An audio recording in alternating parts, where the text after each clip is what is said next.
Nós tivemos, irmãos amados, no ano passado, um período onde nós fizemos uma série de preleções olhando o livro dos Salmos e caminhamos na exposição de cada salmo até o salmo de número 15.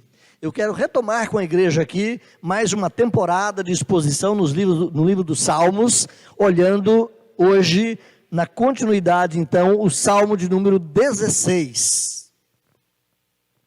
Salmo de número 16, você pode abrir a sua Bíblia, vamos ler mais uma vez, todos juntos, Salmo de número 16, no desejo que o Senhor continue falando ao nosso coração, instruindo a sua igreja, fortalecendo o seu povo. Mais uma vez quero chamar a sua atenção, meu irmão, minha irmã, você que está em casa, não fique apenas ouvindo de longe, abra a sua Bíblia, acompanhe, fique com os olhos fixos nela, ouça e acompanhe a exposição, anote aquilo que for importante para você, para que mais e melhor possamos conhecer a palavra do Senhor nosso Deus. Vamos ler juntos, Salmo 16, hino de Davi.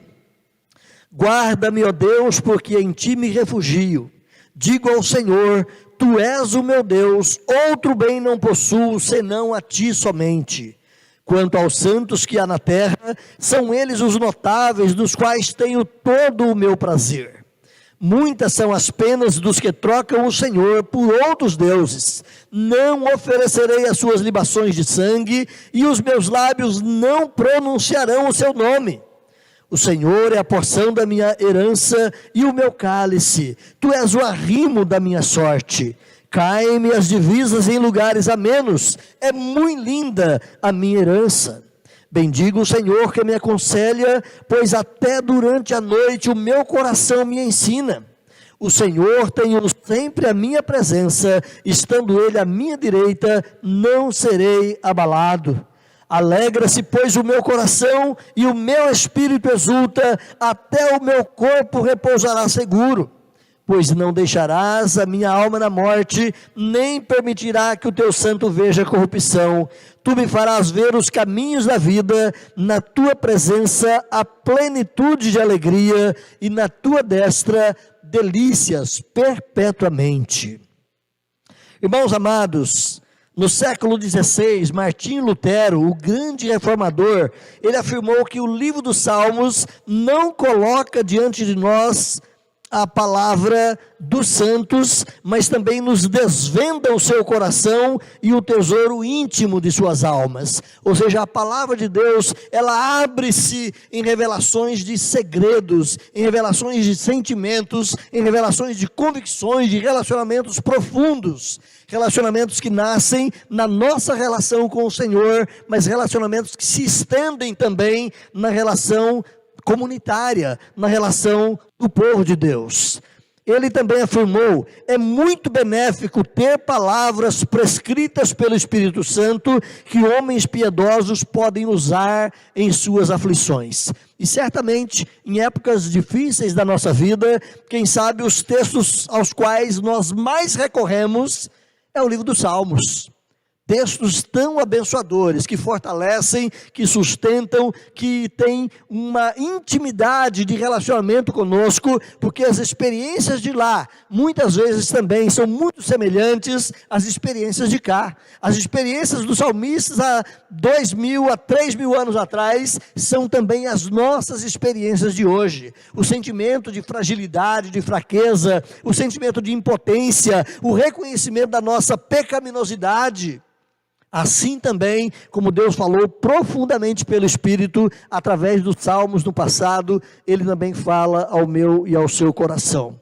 Em seu leito de morte, Lutero dizia continuamente, nas tuas mãos entrego o meu espírito, tu me remiste, Senhor, Deus da verdade. É o texto que está lá no Salmo 31, mas era o versículo que Lutero repetia constantemente nas suas últimas horas.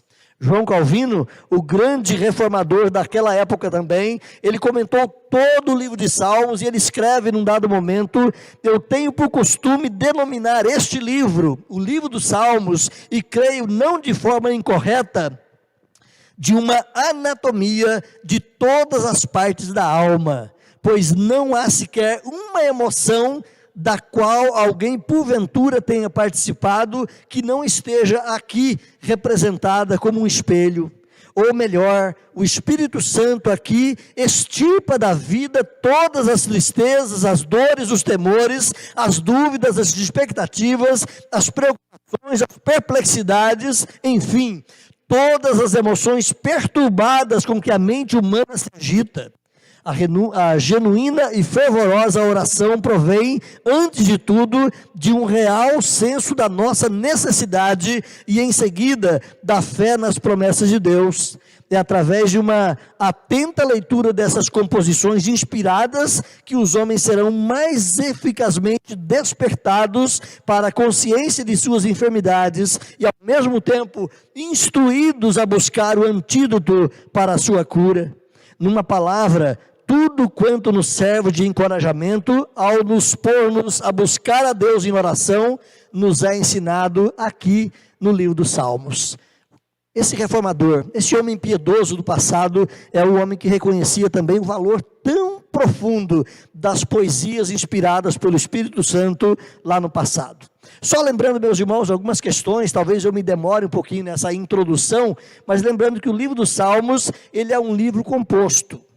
Ou seja, o livro dos Salmos, ele contém dentro dele 5 livros. Se você for olhar, você vai encontrar aí 5 livros. E na sua Bíblia atualizada, revista e atualizada, ela traz muito bem as divisões aí para você perceber. Olhe, por exemplo, lá no cabeçalho do Salmo 1. Volte lá rapidamente.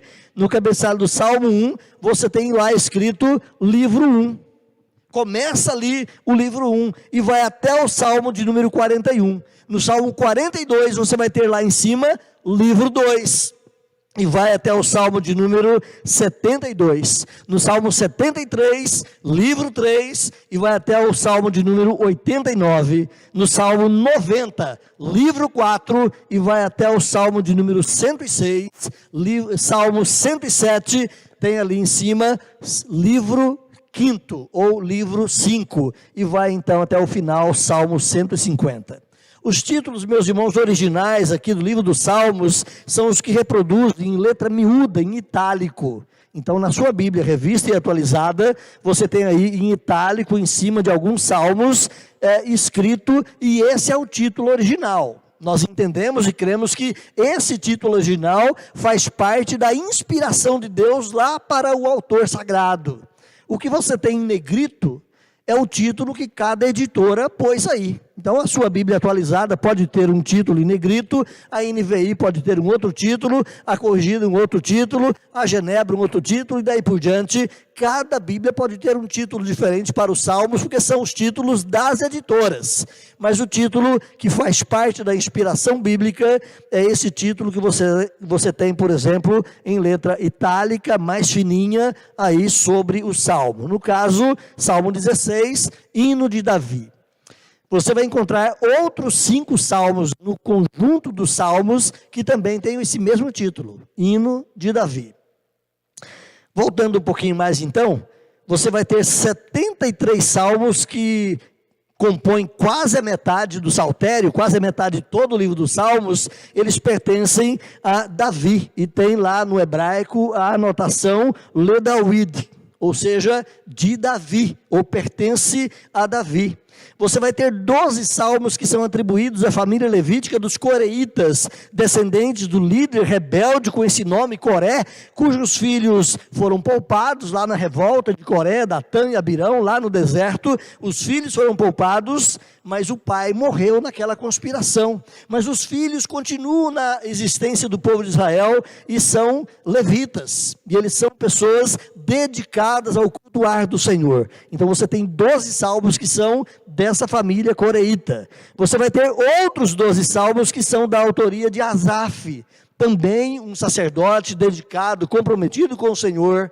Você vai ter 3 salmos que são da autoria de Jedutum, possivelmente um levita da família de Merari e um dos mestres também da música, nomeados por Davi lá na organização do povo e da adoração a Deus. 2 salmos são da autoria de Salomão. Um é da autoria de Emã, um é da autoria de Etan, e um último é da autoria de Moisés. Então você tem aí a composição dos salmos com seus diversos autores, todos eles, como disse Calvino, inspirados e tocados pelo Espírito Santo para colher em palavras os sentimentos que eles tinham, mas são sentimentos que também invadem e pervadem o meu e o seu coração.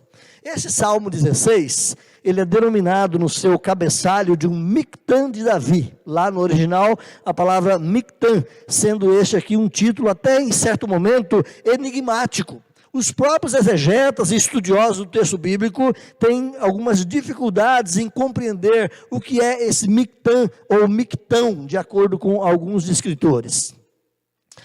Robinson, ele vai escrever o seguinte: em 6 salmos a palavra Mictã aparece, ou seja, hino, na versão mais comum, aparece aqui no título. É o Salmo 16 e depois do Salmo 56 até o Salmo 60, hinos de Davi. Essa palavra está normalmente associada ao significado da raiz ouro. Então, estes salmos de beleza incomum são considerados joias raras. Esta é a interpretação e a exposição de T.A. Robinson. A palavra Mictã provavelmente também procede de um verbo que significa inscrever, marcar ou gravar. E por isso então a palavra Mictã ou Mictão é um cântico que deve ser inscrito ou gravado numa coluna preciosa e durável, a fim de ser preservado para uma memória perene. Então, para outros, ela parece ser antes de alguma espécie de melodia. E Calvino, ele alia-se a esse pensamento. É um cântico, é um hino, mas um hino especial, um hino separado para um momento especial, composto por Davi. Então, com esse Salmo 16, irmãos, eu quero compartilhar conosco nessa noite sobre a segurança e a confortável herança dos eleitos. A segurança e a confortável herança do povo de Deus. A primeira coisa que eu quero expor, olhando para o Salmo, é que o Senhor é a proteção do seu povo. O seu povo pode se sentir confortável, pode se sentir seguro, porque Deus é aquele que garante a sua proteção. Não é você que se protege. Fazendo um parêntese, estamos num momento de pandemia, a gente tem que se cuidar o tempo todo, nós não sabemos onde está o vírus, quem pega, quem passa, quem transmite, quem recebe, nós estamos usando máscaras, álcool gel, distanciamento, todos os protocolos necessários. Meus irmãos, isso é a nossa parte humana.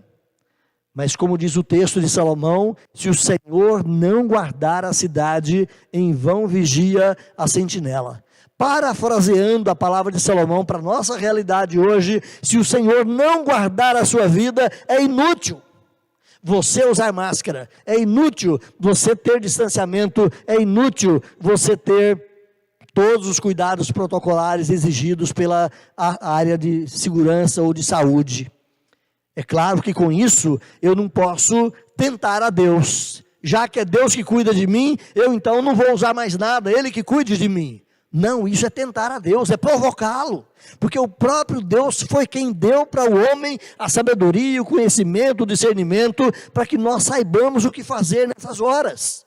Então eu e você precisamos sim fazer aquilo que nos deve, mas na confiança de que o Senhor é quem cuida de nós. Certa feita, no momento de tentação do Senhor Jesus Cristo, no início do seu ministério, lá no deserto, Satanás toma um texto bíblico e diz: olha, não está escrito? Deus cuida de você, então pule daqui de cima e Deus vai segurar você. Pode fazer isso, faça isso. Jesus disse para Satanás: não tentarás o Senhor teu Deus. Então não é porque Deus cuida de você, meu irmão, minha irmã, que eu e você podemos ser pessoas que renunciem a todos os cuidados protocolares. Pelo contrário, eu e você precisamos confiar constantemente que Deus cuida de nós, mas ao mesmo tempo continuar fazendo aquilo que nos cabe, não provocando o Senhor, mas confiando nele a cada momento. Em muitos dos salmos de Davi, meus irmãos, Davi buscava a proteção do Senhor, muitos deles em situações muito específicas, alguns em perseguições de inimigos, outros em perseguições de pessoas, quem sabe, da sua própria casa, como foi a revolta de Absalão, seu filho. Muitas vezes inimigos nacionais, em motins, se revoltavam e Davi buscava em Deus a sua confiança e a sua proteção. Outras vezes inimigos de fora tentando e provocando Israel em guerras. Davi também confiava que era Deus que daria a proteção. Neste salmo aqui, especificamente o Salmo 16, Davi não implora o auxílio divino em nenhuma emergência específica, como que ele faz em outros salmos, mas simplesmente roga aqui que Deus se manifeste na qualidade de seu protetor durante o percurso de sua vida. Olhe o versículo 1, mais uma vez aí: guarda-me, ó Deus, porque em ti me refugio. Essa confiança que eu e você buscamos no Senhor todo dia. Quem sabe não é por uma situação específica, mas naquela confiança constante de que eu preciso de Deus amparando e guardando a minha vida. Não é numa situação emergencial, mas na continuidade da minha vida, sabendo que eu preciso desse poder, dessa pessoa tremenda ao meu lado, me preservando e me guardando em cada momento. Na verdade, meus irmãos, a nossa segurança toda, tanto na vida quanto na morte, depende inteiramente de estarmos sob a proteção do Senhor. Nós não somos capazes de cuidar de nós mesmos. Nós não somos capazes de resolver as questões que nos cercam, nem nas questões dessa vida e nem nas questões do além. Mas precisamos confiar no Senhor a cada momento. Uchtdorf é um comentarista do passado, e ele vai dizer que a palavra hebraica kashit, refúgio, no texto aqui, no versículo 1, é derivada do verbo shazá, e ela denota valer-se alguém do refúgio de outro, ou seja, não é eu próprio me guardar como se eu fosse capaz, mas eu recorrer ao auxílio de outra pessoa que é capaz de me guardar, assim como os pintinhos correm para debaixo das asas da mamãe galinha ou da mamãe águia e se sentem ali protegidos. Então é nesse sentido que Davi clama: Senhor, eu não sou capaz de cuidar de mim, Senhor, eu não sou capaz de me proteger, mas é em Ti que eu me refugio. É a expressão de Davi aqui no verso 1. Davi desenvolveu, meus irmãos, em toda a sua caminhada, em toda a sua vida, essa confiança em Deus, e por isso ele continuou firme, continuou inamovível no meio das grandes tormentas e das adversidades com que ele foi atingido. Ele é certamente uma figura de extremo valor na confiança em Deus quando nós olhamos para a Bíblia. Como que por espelho precisamos olhar para ele e saber que assim como Davi foi esse homem que aprendeu a confiar no Senhor desde a sua mocidade, assim também eu e você devemos aprender a confiar no Senhor na caminhada de nossa vida. Calvino, meus irmãos, mais uma vez citando, ele vai dizer assim num comentário a este salmo: Deus está pronto a socorrer a todos nós, contanto que confiemos nele com uma fé definida e estável, e ele não toma sob sua proteção a ninguém, senão aqueles que se confiam a ele de todo o seu coração. Ou seja, Deus estabelece a sua segurança sobre a minha vida, mas ele requer que eu e você nos aproximemos dele com fé. Autor de Hebreus, capítulo 11, versículo 6, você se lembra o que diz lá?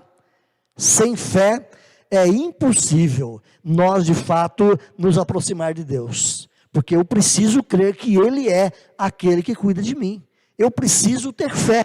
Então é nesse sentido que Calvino coloca aqui as suas palavras, dizendo que Deus não estende a sua proteção para aquele que não crê, para aquele que não depende dele, para aquele que não reconhece a sua necessidade de Deus. Então sempre é bom lembrar que as adversidades requerem de cada um de nós crentes uma confiança que se espelha nessa confiança que Davi teve no Senhor, ao mesmo tempo em que as adversidades retroalimentam essa nossa confiança. Ou seja, quando há uma dificuldade, você confia no Senhor e Deus te socorre. O fato de Deus ter socorrido você aumenta a sua fé para confiar no Senhor em outra situação, e assim continuamente as situações retroalimentam a sua fé e fortalecem a sua confiança no Senhor. Lembra de Tiago? Volta lá comigo então, Tiago capítulo 1, lá no Novo Testamento, texto de Tiago, irmão do Senhor Jesus Cristo. Ele vai dizer assim nos versículos 2 e 3 do capítulo 1: Meus irmãos, Tende por motivo de toda a alegria o passardes por várias provações, sabendo que a provação da vossa fé, uma vez confirmada, produz perseverança. E ele vai continuar dizendo que a perseverança vai te levar a um estágio de maturidade e mais confiança no Senhor. E quando vier novas provações, mais confiança, mais perseverança, e assim as atividades, por mais difíceis que possam ser na nossa vida, elas nos ajudam a crescer na fé. Por isso, tende alegria. Esse versículo de Tiago, particularmente, parece um tanto quanto controverso às realidades que nos cercam. Como é que eu posso ter alegria no meio da dor? Como é que eu posso ter alegria no meio do problema? Eu preciso aprender a olhar além do problema. O que é que Deus está fazendo comigo a partir desse problema? Ele vai aumentar a minha fé, Ele vai me fortalecer nele, Ele vai me levar mais para junto de si. Então eu posso ter alegria, porque este, entre aspas, mal que me cerca, pode ser uma bênção na minha vida. E quando você olha para Paulo, capítulo 12 da segunda carta aos Coríntios, você lembra muito bem que Paulo reclamou com o Senhor: Senhor, estou sofrendo, Senhor, há um espinho me perturbando, Senhor, retira-o de mim. Por 3 vezes, Paulo ora veementemente pedindo misericórdia a Deus. Deus fala para Paulo o seguinte: Paulo, a minha graça te basta. Eu vou deixar o espinho aí em você. Eu vou deixar aí na sua vida essa situação, esse mal, porque ele vai ajudar você. E Paulo vai concluir o seu pensamento ali no versículo 10 da segunda carta de Coríntios, capítulo 12. No versículo 10, Paulo vai dizer: então eu terei prazer nas provações, eu terei prazer nas perseguições, eu terei prazer nas angústias e nos sofrimentos. Como é que eu posso dizer isso? Eu terei prazer. Eu preciso, como Paulo, eu preciso, como Davi, olhar além do problema e saber que Deus é aquele que vai trazer bênçãos na minha vida, apesar do problema. Provérbios capítulo 24, versículo 10, o autor vai dizer assim: se você se mostra fraco no dia da angústia, é porque a tua força é pequena. Se você se mostra fraco no dia do problema, é porque a tua fé não desenvolveu. Então Deus vai usar, quem sabe, esse dia do problema para ajudar a sua fé. Mas é preciso que nós cresçamos na fé constantemente. A confiança de Davi, meus irmãos, voltando aqui para o Salmo 16, ela é ímpar num Deus ímpar. Ou seja, é uma confiança que não tem igual. Isto é, aquilo que ele diz aqui no verso 2, ao dizer: outro bem não possuo, a não ser o Senhor. Eu não tenho outra fonte de socorro, não tenho outra fonte de ajuda, não tenho outra fonte de proteção, Senhor. Em Ti me refugio, eu não possuo outro bem a não ser o Senhor. Então essa mesma confiança, meus irmãos, ela é compartilhada. Quando eu passo por um problema, ou você passa por um problema, e nós compartilhamos as experiências, a sua fé nesse problema, ou no meio desse problema, pode afetar a minha vida e me ajudar, pode fortalecer a minha vida e me fortalecer no Senhor, pode me ajudar a crescer no Senhor. Então é importante que a vida em comunidade continue acontecendo. Compartilhai uns com os outros, é o que a Bíblia nos ensina, tanto as horas difíceis quanto as horas boas, tanto os momentos amargos quanto os momentos doces e prazerosos. Compartilhe uns com os outros. Olha o versículo 3 aí no Salmo 16: quanto aos santos que há na terra, são eles aquelas pessoas admiráveis, nelas eu tenho alegria. Porque é a vida de comunidade, é a vida de compartilhar os problemas, as lutas, mas também é a vida de compartilhar as alegrias, as vitórias e as realizações. Então, meus irmãos, Davi prefere os santos a quaisquer outros. Eu e você também precisamos aprender isso. Quem é mais precioso no meu relacionamento? Os meus amigos que não creem no Senhor Deus, ou os meus irmãos que, apesar dos seus defeitos, que eu bem os conheço muitas vezes, mas são pessoas tementes ao Senhor?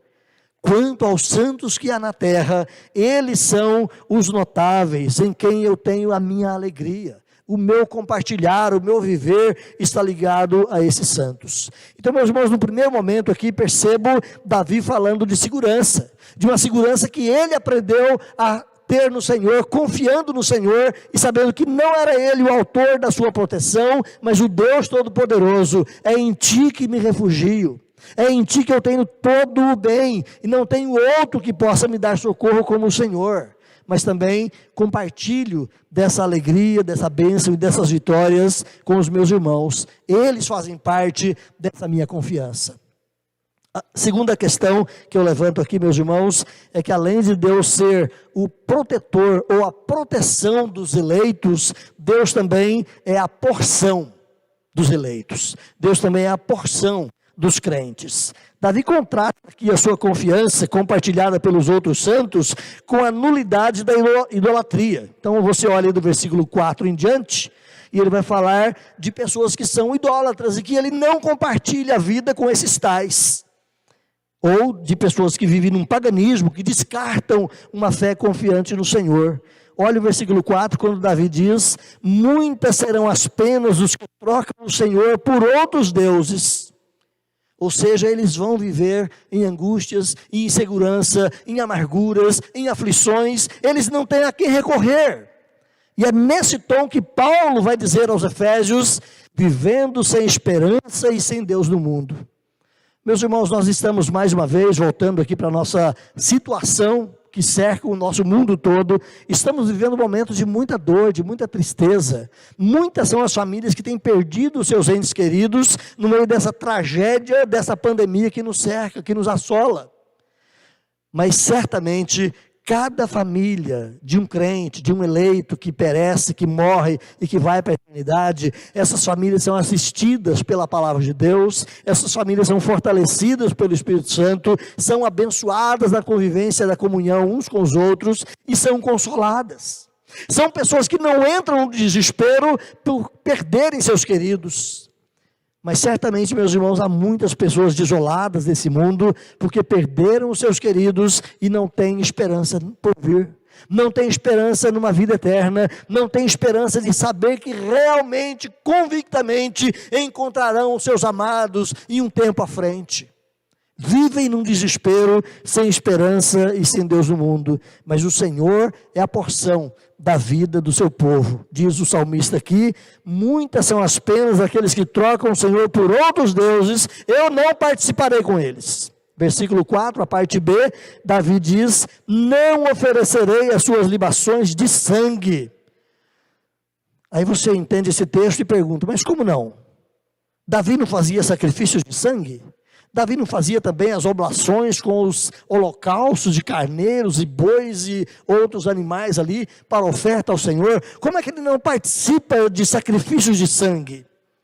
Meus irmãos, o paganismo ele vai além do sacrifício cerimonial cultico de adoração ao Senhor, mas ele vai num sacrifício, muitas vezes, basta você ir para a história do passado, e você vai encontrar muitas e muitas civilizações que sacrificavam o seu próximo, a sua criança, o seu filhinho indefeso, na tentativa de alcançar a bênção de um todo-poderoso qualquer. Você vai encontrar muitas vezes nas religiões do paganismo, onde as pessoas se machucavam a si mesmas, arrancando o sangue dos seus próprios corpos, numa tentativa de oferecer o seu próprio sangue para alcançar o favor do Senhor. Os irmãos que acompanharam e cultuaram o Senhor no domingo passado aqui conosco, certamente participaram daquele momento de confissão, que também lá no livro de Miqueias, no capítulo 6, nós lemos ali Miqueias perguntando: o que é que eu vou oferecer ao Senhor como oferta pelo meu pecado? Por acaso eu vou oferecer o sangue do meu primogênito? Porque essa era a prática de muitos povos passados. Oferecer o seu próprio sangue, oferecer o sangue humano. É disso que Davi está dizendo aqui: eu não participarei desses sacrifícios desumanos. Eu não participarei de um culto que não seja centrado na revelação de Deus. Eu não participarei de uma forma de adoração que não seja prescrita pelo próprio Senhor. Ele apresenta aqui, meus irmãos, então, a razão por que ele se distingue dos idólatras e decide prosseguir na igreja de Deus, porque ele se afasta com profunda aversão de toda e qualquer participação dos seus vícios e Davi adere ao culto divino na sua pureza. Eu não vou participar de nada que não seja prescrito pela palavra de Deus. A igreja evangélica tem se corrompido muito ultimamente. E nós temos visto muitas coisas apresentadas como culto a Deus que fogem completamente aos princípios de Deus, fogem completamente ao trazido na palavra. Eu e você precisamos estar também alertas a isso. Eu não participarei de qualquer forma de culto que não seja prescrita na palavra de Deus. Meus irmãos, Davi repousa aqui no único Deus verdadeiro como a sua porção. E ele diz isso no versículo 4. Muitas são as penas dos que trocam o Senhor por outros deuses. Mas no versículo 5, o Senhor é a minha porção. Ele é o meu tesouro. Ele é a minha riqueza. Alguns eruditos vão olhar para esse verso 4 e vão pensar que ele soa como uma imprecação, como um clamor para que o sangue desses tais seja vertido, que as suas dores se multipliquem, interpreta alguns, que as suas dores possam se multiplicar. Mas Davi não está necessariamente com esse desejo em mente, mas está dizendo: eu não participarei daquilo que não é culto agradável ao Senhor. Sabendo que este, meus irmãos, é o fim daqueles que não confiam no Senhor como o único Deus soberano, Davi então propõe aqui um afastamento desse caminho idolátrico. Eu não participarei num tipo de adoração que não seja o prescrito na palavra. Eu não oferecerei as suas libações de sangue. Mas é importante perceber também que ele vai dizer no versículo 4, os meus lábios nem sequer pronunciarão os seus nomes. Você já viu o crente chamando pelo nome de um ídolo? Vixe, algo do tipo. Faz parte da cultura brasileira, mas eu e você deveríamos ter mais cuidado com isso. Os nossos lábios não devem sequer pronunciar o nome de qualquer outro Deus, de qualquer outro santo, de qualquer outra pessoa que se interponha no caminho da adoração ao Senhor. Nós devemos ser cuidadosos, meticulosos na nossa vida, para não cairmos no desagrado do próprio Senhor, invocando outros deuses, outros nomes, que não sejam o nome do Senhor Jesus Cristo. Davi está dizendo aqui, meus irmãos, que ele não só se manteria incontaminado das opiniões corruptas e falsas pelas quais os idólatras são seduzidos, mas que também ele tomaria cuidado para não demonstrar externamente qualquer sinal de anuência, de conivência, de compartilhamento de qualquer sentimento por outro Deus. Davi é meticuloso, os meus lábios nem sequer pronunciarão os seus nomes. O simples pronunciar dos nomes de deuses idólatras não é um ilícito cristão. Ou seja, você pode falar o nome de um outro Deus se você estiver ensinando sobre ele. Você vai encontrar, por exemplo, muitas menções de nome de outros deuses falados pelos profetas. Não é? Você vê as pregações dos profetas do Velho Testamento e eles falam o que é que representam, o que é que significam esses deuses, qual é a corrupção que estão envolvidas neles. Então, falar o nome de outros deuses em si mesmo não é problema, mas invocá-los, chamá-los como se pudessem te dar socorro, aí sim está o erro. Davi sentia, meus irmãos, que ele não tinha uma outra forma de expressar com mais veemência o supremo horror e aversão com que os fiéis devem considerar os falsos deuses. Eu não me aproximarei, eu não me envolverei, não partilharei de qualquer coisa que seja deles, eu vou me manter impoluto. Eu e você, cristão, precisamos também nos manter assim, afastados de qualquer coisa que se interponha no caminho da nossa relação com o Senhor. Quando o Senhor é o centro dos nossos afetos, da nossa adoração, os nossos lábios transbordarão com a sua palavra, com o seu nome, com os seus feitos. Lembra da palavra de Jesus? A boca fala do quê? Está cheio o coração. Se o seu coração está cheio de Deus, se o seu coração está cheio dos feitos de Deus, se o seu coração está cheio da alegria do Senhor, você vai falar dele. Na hora de pedir socorro, é o nome do Senhor que você vai clamar. Na hora de se alegrar com alguma coisa, é no nome do Senhor que você vai se apoiar e citar, meu irmão. Então o nosso coração precisa estar cheio cada dia mais e mais da palavra do Senhor. Quando o nosso coração está cheio de Deus com a nossa porção, os seus afetos e as suas atenções se desviam dessas frivolidades do próprio mundo pagão e nós nos apegamos ao Senhor e à sua palavra. É interessante quando Davi fala aqui, o Senhor é a minha porção, Ele é o arrimo da minha sorte. Versículo 6, caem-me as divisas em lugares amenos, a minha herança é linda. Parece que Davi estava lembrando aqui, queridos, daquele momento lá nos dias de Josué, quando, ou mesmo nos dias de Moisés, no finalizar da vida de Moisés, já entrando nos dias de Josué, quando foi dado as sortes para cada tribo de Israel receber a sua herança. Então, em qual lugar vai cair a minha sorte? Essa é a ideia. Cada tribo receberia a sua herança por sorte, por um distribuir de Deus ali, maravilhoso, mas percebe-se ali que essas linhas divisórias, lá no contexto judaico, ela era mantida muitas vezes por cordas ou por linhas, separando um determinado perímetro, uma determinada área, e Davi está usando essa ideia, dizendo, a minha porção é o Senhor, a minha sorte, o meu lugar de segurança é o Senhor, as minhas divisas são lugares maravilhosos, porque são o próprio Deus. Então as heranças eram medidas de cordas, daqueles textos mais arcaicos que se aparece essa forma de medir, e segundo então, uma forma mais literal do hebraico, diz que as linhas foram colocadas em lugares aprazíveis, ou seja, a minha herança foi colocada num lugar extremamente prazeroso, e Davi usa essa ideia para dizer isso, a minha porção é o Senhor, a minha herança, o meu lugar de segurança e de conforto é o próprio Senhor, as minhas divisas caem em lugares amenos, e é muito linda a minha herança. A nossa herança, irmãos, é em Cristo Jesus. A nossa herança, o lugar da nossa segurança, a nossa porção também é o Senhor. O lugar do nosso conforto é o Senhor. Quando eu e você aprendemos como Davi a orar, a adorar e a nos confortar no Senhor, vamos reconhecer de fato que em Cristo Jesus temos todas as coisas que precisamos. Mesmo que nos falte as coisas triviais dessa vida. Lembra quando Paulo, passando por perseguições, por tribulações, por prisões, por açoites, ele vai dizer que em Cristo Jesus ele tinha tudo. Ele é a fonte da nossa riqueza.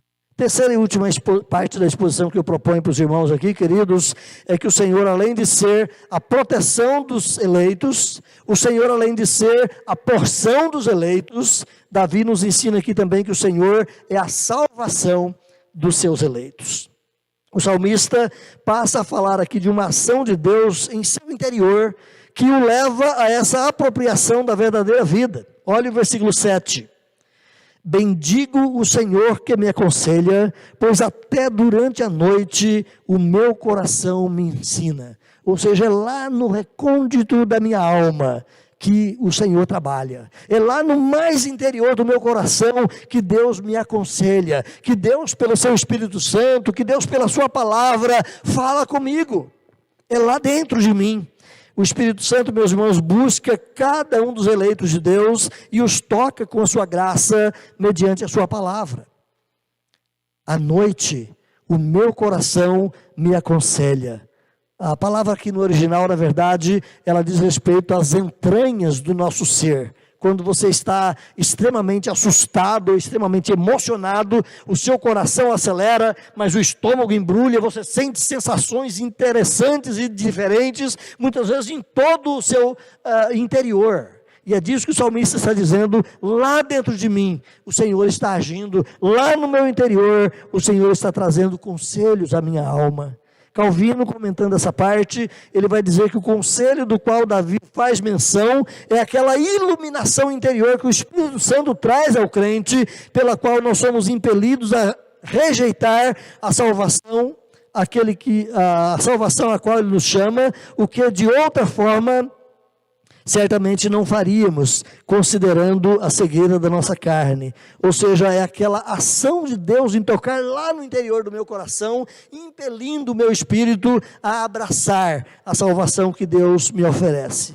Uma vez alcançado pela graça salvadora, tocado lá no interior pelo Espírito Santo, O cristão agora tem a garantia da vida eterna, o que lhe dá esse senso de segurança, esse senso de confiança completa na obra de Deus, começada nesse agir do Espírito. Nós pregamos o Evangelho, e eu e você fazemos isso do lado externo da pessoa. E nós chamamos a pessoa ao arrependimento. E nós falamos para o nosso amigo: você precisa se arrepender, você precisa buscar o Senhor, você precisa ir ao encontro do Senhor, como se a iniciativa fosse do indivíduo. Mas na verdade, meus irmãos, a nossa palavra, ela é precedida pela ação do Espírito Santo. E quando o Espírito de Deus entra no coração daquele a quem pregamos, daquele a quem falamos, é o Espírito Santo que já vai mexendo ali no coração, na mente, na vida do indivíduo, nas partes mais íntimas daquele ser, para fazê-lo de fato crer no Evangelho de Jesus Cristo. Uma vez alcançado por essa obra do Espírito Santo, aí sim há uma resposta do pecador. Aí sim o pecador pode dizer: eu quero, eu aceito, eu preciso disso. E ele então vai ter aquele senso de segurança, de confiança e de segurança ou de certeza da sua salvação naquela obra que foi iniciada pelo Espírito Santo. Lembra de Paulo escrevendo aos Filipenses, capítulo 1, versículo 6? É um texto que certamente você conhece, quando Paulo vai dizer: estou plenamente certo. Eu tenho certeza absoluta que aquele que começou a boa obra em vós, ele também há de completá-la até o dia de Cristo Jesus. Então, meus irmãos, seria uma condição muitíssimo miserável viver trêmulo, assustado o tempo todo, em meio à incerteza da vida, sem sentir qualquer segurança que você possa ter na continuidade da graça do Senhor na sua vida. Ou seja, você acreditar que você creu em Jesus Cristo e agora é você que continua. Não, você precisa crer em Cristo sim, mas o seu coração precisa descansar no Senhor, sabendo que aquele que começou essa obra em sua vida, é Ele que vai te levar até o último dia. Se Deus apenas perdoasse o nosso pecado ali naquele momento da conversão e dissesse: agora mantenha-se puro, vai e não peques mais, e disso depende a sua salvação, talvez no mesmo dia ou no dia seguinte, eu e você já teríamos perdido tudo. Não depende de mim, não depende de você, embora eu participe do processo, depende de Deus continuar em mim, agindo com a sua graça. Por isso no versículo 8 o salmista coloca de maneira tão clara e tão confiante, dizendo: estando Ele à minha direita, jamais eu serei abalado. Ou seja, se Deus é o meu protetor, é o meu braço direito, se Deus está mesmo à minha direita, eu estou confiante. E nisso repousa a segurança do crente quanto à salvação do Senhor. Não é porque eu sou bom o suficiente para continuar obedecendo, não é porque eu sou bom o suficiente para não pecar. Pelo contrário, eu sei que eu vou pecar, eu sei que eu vou tropeçar, vou ter minhas falhas, mas é porque Deus, da sua misericórdia graciosa, continua me sustentando. Ele é a segurança da minha vida. Portanto, irmãos, a segurança do salmista ressoa a segurança de cada um de nós cristãos. Versículo 9, olha aí a primeira parte: alegra-se, pois, o meu coração e o meu espírito exulta. Ou seja, eu posso pular de alegria o tempo todo, porque o Senhor garante a minha segurança. Então o cristão passa a desfrutar de profunda tranquilidade mental e desfruta de uma paz interior, segura, triunfante, cheia de regozijo, sabendo que Deus é quem vai mantê-lo até o último dia. Mas ele tem também um espírito exultante. O meu espírito exulta. A ideia da exultação é de quando o Brasil faz o gol final na Copa do Mundo. E você se enche de alegria, explode em gritos de fervor e de alegria. Essa é a ideia que o salmista propõe. O meu espírito é exultante na salvação que Deus me traz. Tudo se fez novo, diz a Bíblia na palavra de Paulo. Tranquilidade quanto ao corpo, nem a morte, nem a vida, nem anjos, nada. Eu estou seguro, Deus é quem me sustenta, Deus é quem me mantém. É Paulo dizendo também lá em Romanos 14:8, quer vivamos, quer morramos, somos do Senhor. Eu estou seguro nele, não é em mim mesmo. Terminando, irmãos, tanto Pedro quanto Paulo, eles vão usar palavras deste salmo aqui no quesito ligado ao versículo 10, citando o versículo 10 com respeito à ressurreição de Jesus, que Deus não deixaria o corpo de Jesus na morte, mas ele o ressuscitaria. Mas esse versículo também, mesmo que ligado à ressurreição de Jesus, o que faz desse texto um salmo messiânico, é bom que nós lembremos também que ele aponta para a nossa vida.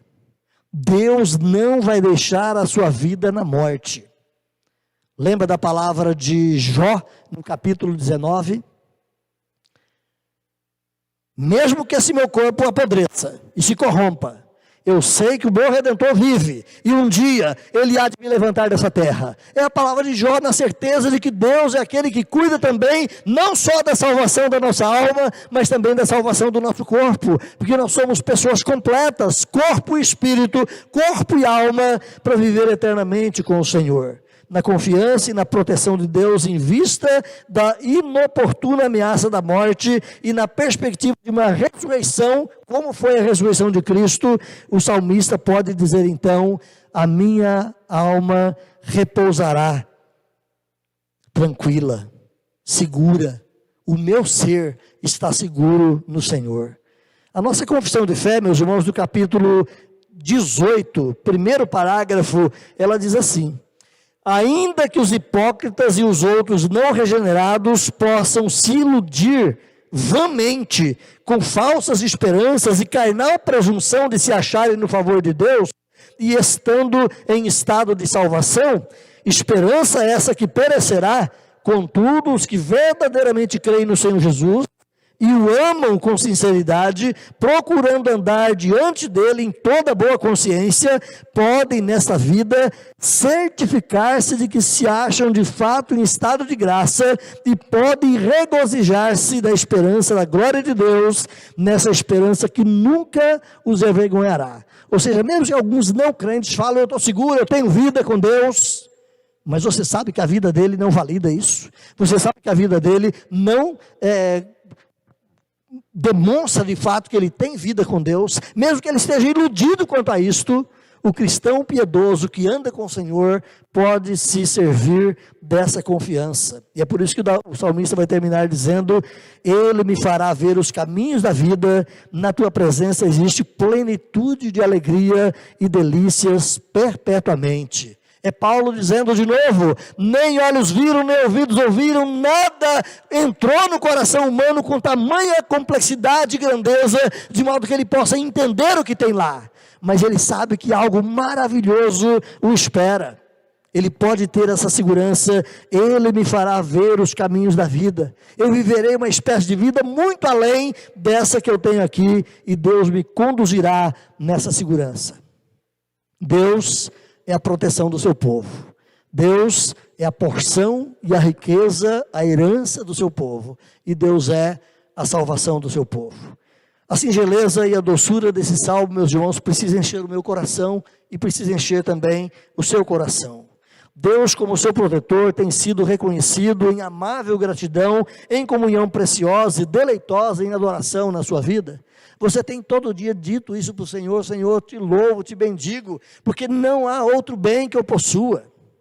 Você pode expressar como Davi, dizendo: o Senhor é a porção da minha herança, Ele é a única riqueza que realmente eu possuo.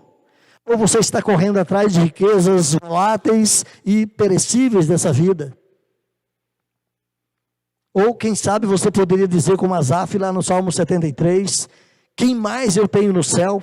Não há outro em quem eu me compraza aqui na terra. A sua salvação está tão somente no Senhor, de modo que você desfruta dessa segurança inexplicável. Meus irmãos, essa é a alegria do salmista. Ele vai dizer no começo: guarda-me, Senhor, porque em ti confio. E ele vai dizer: eu não tenho outro bem, senão a ti somente. E ele vai concluir dizendo: o Senhor vai me levar às alegrias e a experiências maravilhosas, porque a minha vida é dele. A minha vida pertence a ele. Que essa segurança, meus irmãos, essa confiança na salvação, na proteção do Senhor, possa ser a confiança que encha o seu coração.